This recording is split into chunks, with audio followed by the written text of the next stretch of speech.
Depending on the type of site, so for a retailer site, it could be a really content-rich site with lots of products. So the way in which customers will potentially look for those products might be, there's really two types of search behaviour, and one is a navigating behaviour where people will simply navigate their way down through the different tiers of the site. And the other one is really a search-centric behaviour where customers will use an open text search to try and locate what they're looking for. So retailers need to really get both running smoothly. So if the information architecture is not intuitive, it's not going to be working for those navigation oriented users.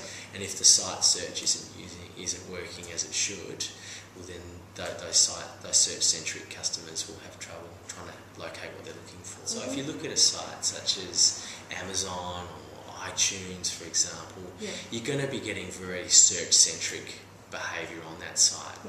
If you look at another website, which might be, say, the Essendon Football Club, which we worked with recently, that have quite a lot of product, but it tends to be allocated to specific categories such as jumpers or Guernseys, memorabilia, DVDs, those sorts of things, we would tend to see on those sites that search wouldn't be so critical as on those really deep sites. Now, psychology is really important. I guess constructing the right methodology is mission critical. So making sure that we know and understand the influence or bias that we might have on a research process. And that's also really important too, to make sure that we're eliciting feedback in a way that is spontaneous on one sense, on others is considered, and understanding which are we looking for, a spontaneous or considered response, and working out how that flows back into recommendations back to the clients. Usability One owns another company called Inner Truth, which is a neuro research business. So we're starting to incorporate neuro research in the work that we do. So understand the brain's response to different stimulus. So things such as understanding and comparing different site designs and the impact that a site design will have on a participant from a neuro perspective is fascinating. So you know, we put the cap on and look at ECG and also eye tracking and understand exactly what impact it's had when a person sees a part of stimulus. The beauty about the neuro research is that we can understand what people are thinking without actually having to talk to them. So we're reducing the amount of bias as researchers that we're having by being a part of that process.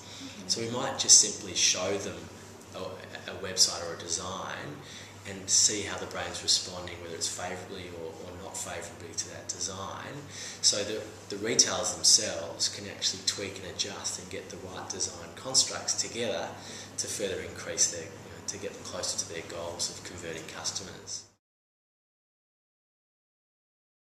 Now, we use it for advertising, comparing different TVC campaigns, for example, to see, is this particular campaign providing the right sort of response versus this campaign, and then certainly within, retailers online, having a look at things such as logos, are they instilling an element of trust, engagement, looking at different product displays, a whole range of different areas. You can hone down to specific areas of the brain, understanding which areas of the brain are being engaged, and we can identify exactly which ones reflect certain thoughts and feelings, so that we can couple that with the research that we're doing to provide that extra dimension of analysis. And it takes customer experience to another level. So often what people say is a little bit different to what they're feeling and thinking.